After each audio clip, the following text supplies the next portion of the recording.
Welcome to Math with Mrs. Seeley. Let's get started with this 2023 free response question number 1.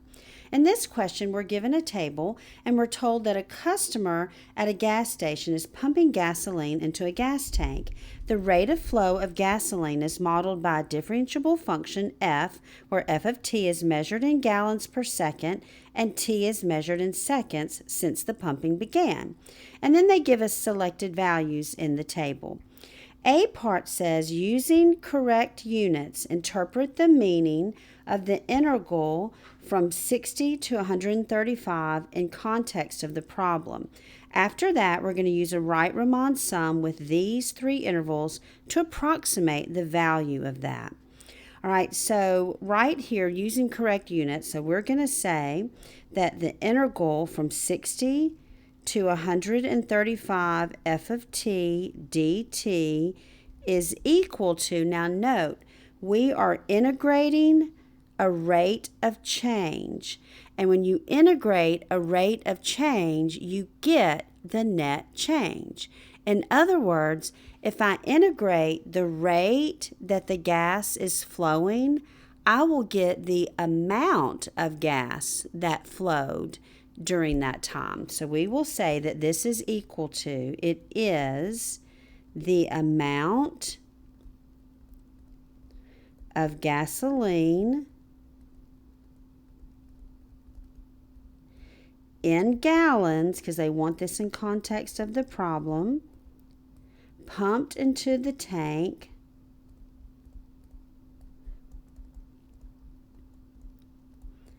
from time t is equal to 60 seconds to time equals 135 seconds. Again, the most powerful part of this and what you want to recall is that if you integrate a rate, and this is clearly told that this is the rate is f of t. So this is the rate. If you integrate a rate, you get the net change.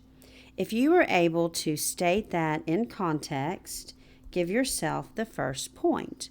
Now, the next thing says that we're going to use a Wright-Riemann sum with three sub-intervals. So we're going to go from 60 to 135. We're going to use three intervals and write endpoints. So if I'm going to use right endpoints, I'm going to check those three to the right. I'm going to set up my Riemann sum. So I'm going to say from 60 to 135 of f of t dt is equal to. All right, so remember with the Riemann sum, we need our delta x. So from here to here, the delta x, or like base times height is 30. So I will say 30, and I'm going to use this endpoint because I'm using the 3 to the right, times 0.15 plus the next delta x from 90 to 120 is also 30. So that will be 30. Use your next right endpoint, which is 0.1 plus this last delta x from 120 to 135 is just 15. So we don't have a consistent delta x. So that's 15. And then that last right endpoint, which is 0, 5. If you were able to set your Riemann sum up correctly, give yourself the next point. And then if you evaluate this, and you do have your calculator on this one, so you could evaluate it and get 8.25, and that would give you another point. However, they said that you could earn the third point, the second and third point having this right here if you don't give them the value. All right, let's take a look at B part. B part says, must there exist a value of C in the interval from 60 to 120 such that f prime of C is equal to 0. In other words, a place where the derivative is equal to 0. So what we're going to do first is we're going to look at this right here from 60 to 120. And we're going to find like the average rate of change or the slope on this. So if I use 60 to 120, remember slope, it's going to be just like your y2 minus your y1 over x2 minus x1. This is always your x, and this is always your y. So I'm going to say my y sub 2, which is 0.1, minus my x sub 1. So I will have 0.1 minus 0.1 over, and then we will say 120 minus 60.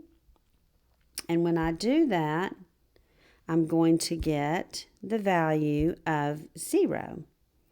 So that would be 0.1 minus 0.1 over 120 minus 60, which is equal to 0. If you're able to establish that you found 0 by finding that average rate of change, give yourself a point. The reason I did that is because it said, is there a way it could be 0?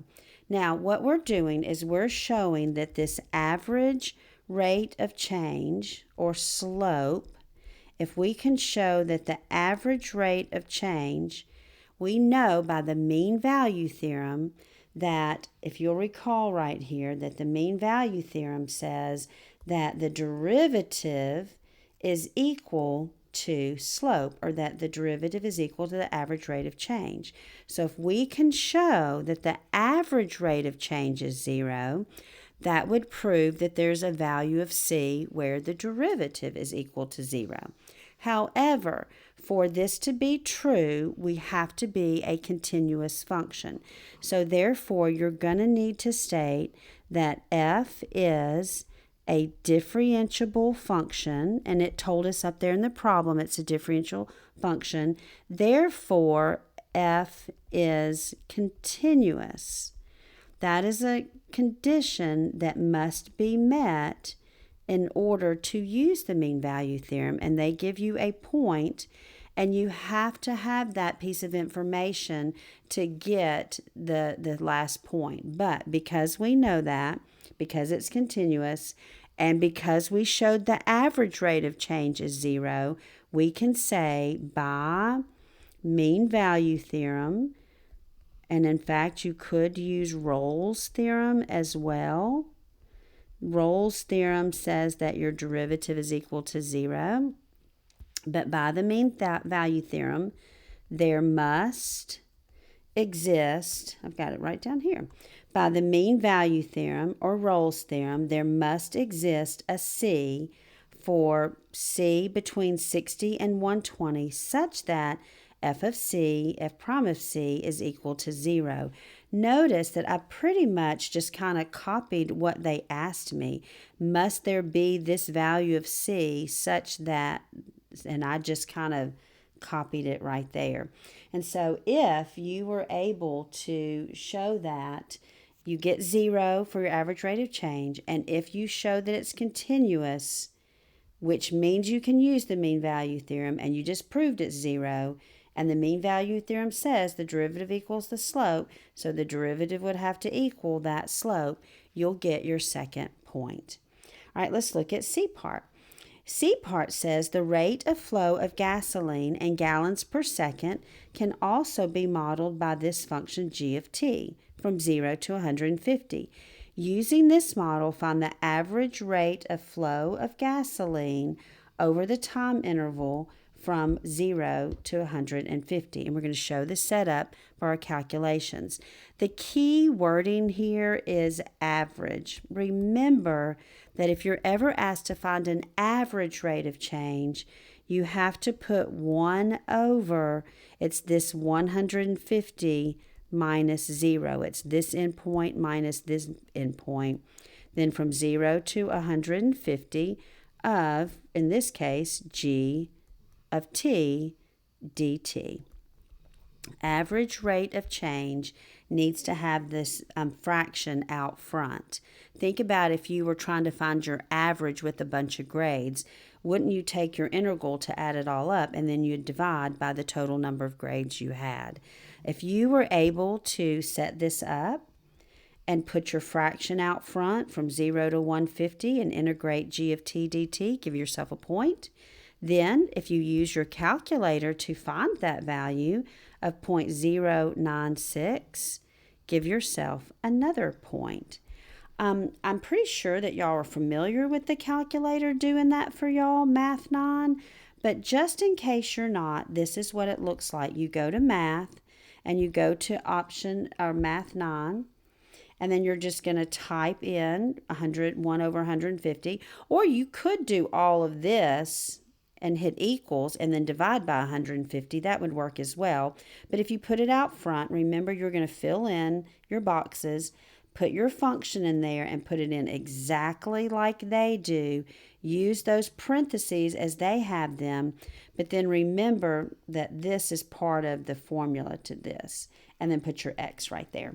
All right, last part, D part says, using the model G defined in part C, so that what we just put in, find the value of G prime of 140. Then interpret the meaning of your answer in context of this problem. So if I want to find G prime of 140, again, I'm going to go to Math 8 on the calculator. It takes the derivative and evaluates it at a point. If you do that, you get negative 0.005. If you found that value, give yourself a point. Again, I'm pretty sure everyone knows how to do that, but if not, this is what you do. You go to calculator, to Math 8, and you're going to plug your X in. This in black is already what the calculator is. You're putting that in. You're going to put your function in again and evaluate it at X equals, and then you just fill in the value, which they told us to do, 140. All right, then we have to interpret the meaning and context. Now notice, this is a derivative. It is a rate of change. That's what derivative means. So we're going to say the rate at which the gasoline is flowing into the tank is decreasing. That's because the value was negative up there. So it's negative. So that rate is decreasing at a rate of 0.005 gallons per second at the time t equals 140 seconds. In order to get your point here for this, they need your value. They need time t equals 140 seconds. You must say that the rate is changing or decreasing. Make sure you say rate decreasing. Make sure you put that value there. The notation, that just comes up here from your chart. Remember, it's y over x. So you're just taking this right here, gallons per second per second. I hope you found this helpful as you're preparing for your AP exam. If you did, please like, comment, and subscribe to the channel. And be sure to check out other AP Calculus essay explanation questions. See you next time.